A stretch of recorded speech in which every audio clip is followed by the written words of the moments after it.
আজ প্রথমবার বানালাম কোনো সারপ্রাইজ বা প্র্যাঙ্ক কেক। আমি ঋতু, আমি থাকি ইলামবাজার, বীরভূম। তোমরা চাইলে আশপাশে যারা আছো তারা কিন্তু আমার কাছে কেক অর্ডার করতে পারো।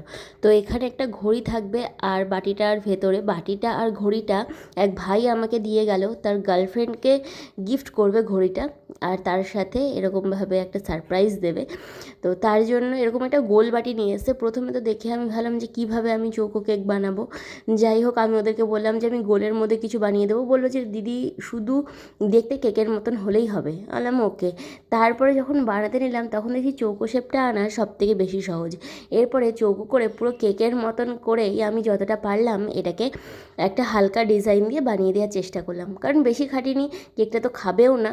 আর খুব কম প্রাইসের মধ্যে কিন্তু আমি এই কেকটা বানিয়ে দিয়েছিলাম।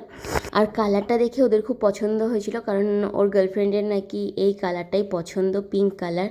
যাই হোক, আমি কি করব ডিজাইন কিছু বুঝতে পারছিলাম না, আর কেকটার পেছনে বেশি খাটতেও চাইছিলাম না।